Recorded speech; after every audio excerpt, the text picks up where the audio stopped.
নিবিড়ের মেম সাহেব, আপনি কাউকে পাগলের মতো ভালোবেসেছেন? প্রিয় মানুষটিকে একটিবার দেখার আকাঙ্ক্ষায় কাতরেছেন? তার টানা কালো চোখের চাহনি পাওয়ার অপেক্ষায় থেকেছেন? তার ঠোঁটের কোণে সেই মায়াবী হাসি দেখে অস্থির হয়েছেন? নিজের নাম প্রিয় মানুষের ঠোঁটে উঠতেই দিশেহারা হয়েছেন? নিবিড় হয়েছে, প্রতিনিয়ত হচ্ছে, পাগলের মতো দিশেহারা হচ্ছে। ভালোবাসার মতো পবিত্র খাতায় সেও নাম লিখিয়েছে বহু আগে। এখন শুধু লুকিয়ে ভালোবেসে যাচ্ছে, একদম লুকিয়ে, যেখানে কাকপক্ষীও জানার উপায় নেই। জানলেই যে সমস্যা, বড্ড সমস্যা। সরল মনের নিবিড়ের সমস্যা। তার মতো গরিব ঘরের ছেলের যে ভালোবাসার অধিকার নেই, তাও এমন কাউকে যিনি তার মালিকের মেয়ে, উচ্চবিত্ত ভদ্র পরিবারের মেয়ে, যে তার মেম সাহেব, যার জন্য শত বড় সড়ো ঘর হতে প্রস্তাব আসে। নিবিড় ঘাসের পেছনে লুকিয়ে, সরল চোখ দুটোর অবস্থান সেই দূরের ঝলমলে বাড়িটির দিকে। উপরে বারান্দায় তার মেম সাহেব দাঁড়িয়ে আছে, বড্ড কান্না করছেন, বারবার রুমাল দিয়ে চোখ মুখ মুছছেন। কেমন যেন অস্থির লাগছে নিবিড়ের, মনে হচ্ছে তার বুকের পিঞ্জিরা ভেঙে যাচ্ছে, কেউ শক্ত করে চেপে ধরেছে তাকে। নিবিড় কতক্ষণ মনে মনে কথা বলল। কি হয়েছে মেম সাহেবের? সেও কি কষ্ট পেয়েছে তীব্র? কে তাকে কষ্ট দেবে? কার এত সাহস তার রাজরানীর মতো মেম সাহেবকে কাঁদাচ্ছে? নিবিড়ের দিশেহারা পাগলাটে চোখ দুটো সেই মেম সাহেবের দিকেই। মেম সাহেবের হাত নাড়ানো, তার হাঁটা, আশেপাশে তাকানো, সবই দেখছে নিবিড়। নিখুঁতভাবে মেম সাহেবকে বড্ড সুন্দর, তার ব্যবহার আরও সুন্দর। নিবিড় সব সময় দেখে মেম সাহেব গরিবদের সাহায্য করেন, বাচ্চাদেরকে ভালোবাসেন, আর হাসি মুখে কথা বলেন, অথচ রাত্রে প্রচণ্ড কাঁদেন। নিবিড়ের বড্ড যন্ত্রণা হয় তা দেখতে, কিন্তু না দেখেও যে সে থাকতে পারে না। মেম সাহেবের এক ঝলক পাওয়ার জন্য যে সে কাতর, বড্ড কাতর। মেম সাহেব ভেতরে চলে যাচ্ছেন। নিবিড় অসহায় নিঃশ্বাস ফেলল, বুক ঘষতে ঘষতে আনমনে বলল, মেম সাহেব, আপনি কাঁদিয়েন না দয়া করে। আমার যে এখানে কষ্ট হয়, কিছুতেই মনোযোগ দিতে পারি না, শুধু আপনার চোখের জলের অসহায় চেহারা ভাসতে থাকে আমার চোখের সামনে। সেদিন হঠাৎ মেম সাহেবের সামনে আসলেন। নিবিড় গাড়ি মোছা বাদ দিয়ে শক্ত হয়ে দাঁড়ালো। মেম সাহেব অস্থির কণ্ঠে আর্জি করলেন, নিবিড় চলো বেরোবো। নিবিড় দ্রুত তৈরি হয়ে এলো। স্পাইডারম্যানও হয়তো এত দ্রুত তৈরি হতে পারতো না, যতটা দ্রুত নিবিড় তৈরি হয়ে এসেছে। গাড়ি চলছে।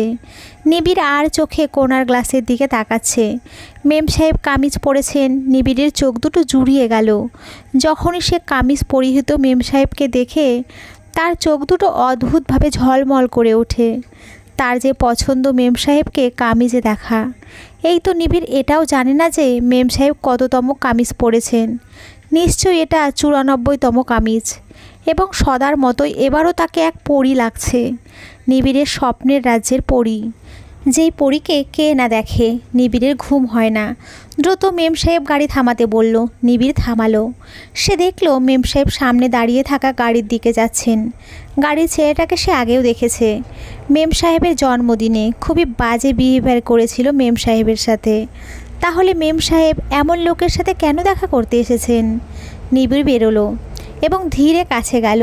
যখনই দেখল অজানা ভদ্রলোক মেম সাহেবের উপরে হাত তুলছেন, ও দ্রুত লোকটার হাত ধরল। আপনার সাহস তো কম না, আপনি আমাদের বাড়ির মেম সাহেবের উপরে হাত তোলেন? হাত কাইটটা দিমু। মেম সাহেব শব্দ করে কাঁদছেন। নিবিড় অস্থির হয়ে গেল। উতলা কণ্ঠে প্রশ্ন করতে লাগলো, মেম সাহেব, বেটা কি আপনার সাথে খারাপ ব্যবহার করেছে? সে আগ্রহী চোখে দেখল। মেম সাহেব না করলেন। তারপর শক্ত চোখে সামনের লোকটির দিকে তাকালেন। This will be the last time I gave you a chance. আল্লাহ হাফিজ। গাড়িতে বসেও মেম সাহেব কাঁদতে থাকলেন। এদিকে শক্ত করে স্টিয়ারিং ধরে আছে নিবিড়। মনে যে তার বিশ্বযুদ্ধ চলছে। অস্থির চোখে সে বারবার পেছনে তাকাচ্ছে। সে কি মেম সাহেবকে কাঁদতে না করবে? বলবে যে মেম সাহেব কাঁদবেন না, আপনার চোখের জলের যে বহু দাম। হঠাৎ মেম সাহেব বললেন, নিবিড়, একটি শান্ত মানুষহীন জায়গায় চলো। নিবিড় তাই করলো। শহরের শেষ প্রান্তে চলে এলো। গাড়ি থেকে নেমে মেম সাহেব ঠায় দাঁড়িয়ে আছে। দক্ষিণা বাতাসে তার চুলগুলো দুলছে। নিবিড়ের ইচ্ছে করলো সেগুলো সাজিয়ে দিতে পরম আদরে। মেম সাহেব, পরপরই সেই ঝটকা খেলো। মেম সাহেব শক্ত করে নিবিড়ের বুকে মাথা রেখেছে, দুই হাতে শক্ত করে নিবিড়কে জড়িয়ে ধরে শব্দ করে কাঁদছে। অদ্ভুত সেই অনুভূতি, যা ভাষায় নিবিড় প্রকাশ করতে পারবে না। না পারছে তার কাপা হাত দুটো মেম সাহেবের পিঠে রাখতে। শুধু শক্ত হয়ে সে দাঁড়িয়ে রইল আর অসহায় চোখে দেখতে থাকলো মেম সাহেবের মায়াবী মুখের কান্না। কাঁদতে দিল সে তার মেম সাহেবকে। কাঁদুক, কেঁদে হালকা হোক। কাঁদতে কাঁদতে মেম সাহেব অভিযোগ করছেন, কেন বিশ্বাসঘাতকতা করলো, কেন ভালোবাসার নামে অভিনয় করলো, কেন বিয়ের ওয়াদা দিয়ে ওয়াদা ভঙ্গ করলো, কেন আমাকে নিয়ে খেললো, কেন আমাকে ভালোবাসলো না নিবিড়, কেন? আমি কি এতই খারাপ? কেন আজ অন্য মেয়েকে বিয়ে করে ফেললো? আমাকে ভুলে গেল, আমার ভালোবাসাকে ভুলে গেল, আমার অস্তিত্বকে ভুলে গেল নিবিড়। আমাকে সস্তা বলে মূল্যায়ন করলো। এমন পাগলের মতো আমি কাকে ভালোবাসলাম? উঁচু হিলের ঘাসে মেম সাহেব বসে পড়লেন, দুই হাতে মুখ ঢেকে আবারও ডুকরে ডুকরে কাঁদছেন। কেমন হাউমাউ করে কাঁদছেন। নিবিড়ের শক্ত চোখে জল চিকচিক করছে, চোখ জ্বলছে, কেমন লালচে হয়ে আসছে। এ যে এক ভিন্ন কষ্ট, মনের ভেতরের কষ্ট, ভেতরে রক্তাক্ত হয়ে যাচ্ছে, তা শুধু অনুভব করা যাচ্ছে। ধীরে নিবিড় আওয়াজ করলো, কাঁদিয়েন না মেম সাহেব। অনেকক্ষণ পর মেম সাহেব শান্ত হলেন, ইশারা করলেন নিবিড়কে পাশে বসতে। নিবিড় মাঝে জায়গা রেখে বসলো আর চোখে মেম সাহেবের দিকে তাকিয়েই রইল। মেম সাহেব দূর অন্ধকার আকাশে তাকিয়ে জিজ্ঞেস করলো, কখনো ছ্যাঁকা খেয়েছো নিবিড়? জি না। হ্যাঁ। কখনো প্রেম করনি বুঝি? জি না, করিনি। কেন, আমাকে পছন্দ করো তাই? নিবিড় কেমন চুপসে গেল, ভয়ে তার রুহু উড়ে গেল। মেম সাহেব হাসছেন, তুমি তো খুবই ভদ্র এবং সরল নিবিড়। তোমার এত বছরের পছন্দকে আমি বুঝবো না ভেবেছো? এই তো এত ভালোবেসে ভালোবাসার মানুষ পেলাম না। ঠিক এই কষ্টটাই কি তুমি পাচ্ছ নিবিড়, তোমার আমার ক্ষেত্রে? কথা আর আসলো না নিবিড়ের ঠোঁটে। স্তব্ধ চোখে নিচে তাকিয়ে রইল। মেম সাহেব হঠাৎ আবদার ধরলেন, একটা গান গাও নিবিড়। নিবিড় বড্ড শান্ত কণ্ঠে জবাব দিল, জি। তারপর ধীরে সুর তুলল। তার ম্যানালি হুস্কি ভয়েস শুনতে কেমন মারাত্মক নেশার মতো লাগছে। কন্যারে কন্যারে, বাঁকা চুলেতে খোপার মাইধনা রে, ওই চুলেতে জাদু আছে রে, আমার ঘুম আসে না রাতে একলা ঘরে রে। কন্যারে কন্যারে, বাঁকা চুলেতে খোপার বাইধনা রে, অন্তরও কারিলা বন্ধু ঘুমও কারিলা, মিথ্যা প্রেমের রঙিন আশা কেন দেখাইলা, মন দিয়েছি বন্ধু আমার, প্রাণও দিয়েছি, আজ থেকে সবই আমার উজাড় করেছি। কন্যারে কন্যারে, আমার কন্যারে, কন্যারে কন্যারে, বাঁকা চুলেতে খোপা আর বাইধনা রে, ওই চুলেতে জাদু আছে রে, আমার ঘুম আসে না রাতে একলা ঘরে রে। কন্যারে কন্যারে, বাঁকা চুলেতে খোপা আর বাইধনা রে। বাহ, চমৎকার গান গাইতে পারো দেখছি। নিবিড় প্রাণবন্ত এক হাসি দিল। মেম সাহেব তাকিয়েই রইলেন নিবিড়ের সেই সরল হাসির দিকে। তুমি এত অবুঝ কেন নিবিড়, এতটা সরল কেন? নিবিড় অপ্রস্তুত স্বরে বলল, জি। মেম সাহেব শব্দ করে হাসছেন। নিবিড় আদুরে দৃষ্টিতে তাকিয়েই রইল। মেম সাহেবের হাসি তার সবচেয়ে প্রিয়, অতি প্রিয়। বাড়িতে ফিরে নিবিড় কিছু খেলো না। সারা রাত চোখ খুলে তাকিয়ে রইল। চোখে ভাসছে মেম সাহেব আর তার কাটানো মুহূর্ত, মেম সাহেবের স্পর্শ, তাকে জড়িয়ে ধরার অনুভূতি। দিনের পর দিন যাচ্ছে, অথচ আদৌ নিবিড় ঘুমাতে অক্ষম। মেম সাহেব ছাড়া কিছুই মাথায় আসছে না। অনেক দিন হচ্ছে মেম সাহেব বাড়ি থেকে বেরোচ্ছেন না। নিবিড়ের চিন্তা হচ্ছে, মেম সাহেব কি নিজের ক্ষতি করবেন? ভালোবাসা না পেয়ে নিজেকে শেষ করে ফেলবেন? ভাবতেই ভয়ে শরীর কাঁটা দিয়ে উঠছে নিবিড়ের। তার মেম সাহেব শিক্ষিত। শিক্ষিত মানুষ কখনোই বোকামি কাজ করবেই না। মাসখানিক হয়েছে, এখন আর তেমন দেখা হয় না নিবিড় আর তার মেম সাহেবের সাথে। হবে কিভাবে? মেম সাহেব বেরোচ্ছেনই না। নিবিড়ের বুকে অদ্ভুত অনুভূতি দিয়ে মেম সাহেব হারিয়ে গেল, ফেলে গেল নিবিড়কে এক বাস্তব জীবনে। হ্যাঁ, বাস্তব জীবন, যেখানে মেম সাহেব কখনো তার হবে না। সেদিন গাড়ি মুছছিল নিবিড়। দারোয়ান চাচা ফিসফিসিয়ে বলল, মালিক বিদেশে গেছেন কাজে। এখন আবৃতা মামুনিরে জ্বালাইতেছে তার সৎ মা আর বোন। কি একটা অবস্থা, মামুনির শান্তি নাই। মেম সাহেব তাই বেরোতে পারতেছেন না। তারে আবারও কষ্ট দিচ্ছে। নিবিড় ভেবেই পাচ্ছে না। সেদিন নিবিড় বাড়ি গেল না, অধীর আগ্রহে দাঁড়িয়ে রইল।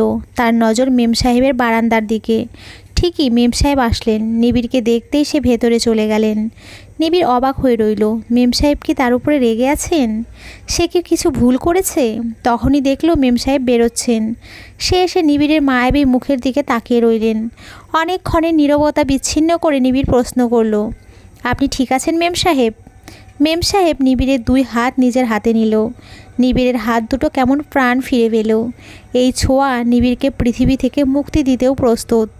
ভালোবাসো আমায়? অপ্রস্তুত নিবিড় থমকে গেল। ছল ছল নয়নে সে মেম সাহেবের দিকে তাকিয়ে রইল। জি জি। এই অসীম ভালোবাসা আমার জন্য থাকবে তো? হ্যাঁ মেম সাহেব। এই সরল চোখে এভাবেই সদা দেখবে তো আমায়? জি মেম সাহেব। কখনো অবহেলা করবে না তো? কখনো না মেম সাহেব। আজীবন এভাবেই ভালোবাসবে তো আমায়? জি মেম সাহেব। ভালোবাসি বলবে না নিবিড়? ভালোবাসি মেম সাহেব। বিয়ে করবে আমায়? নিবিড় বহু কষ্টে তীব্র চোখের জল আটকে জবাব দিল, জি মেম সাহেব। আমাকে নিয়ে পালাবে নিবিড়? অনেক দূরে, যেখানে কেউ আমাদের পাবে না? জি মেম সাহেব। সেই রাত্রেই শীতের মাঝে দুজন বেরিয়ে পড়ল অনির্দিষ্ট পথে। বাস চলছে। মেম সাহেবের মাথা নিবিড়ের ঘাড়ে। নিবিড় পলক ফেলছে না ভয়ে। যদি সব স্বপ্ন হয়, চোখের সামনে যদি সব ধোঁয়াশে হয়ে যায়, তখন সে আবারও মরে যাবে। মেম সাহেব ছাড়া সে এবার মরেই যাবে। একদম বাঁচবে না। ধীরে বাঁশের কাছ লাগিয়ে দিল। আদুরে হাতে চাদর দিয়ে মেম সাহেবকে ঢেকে দিল।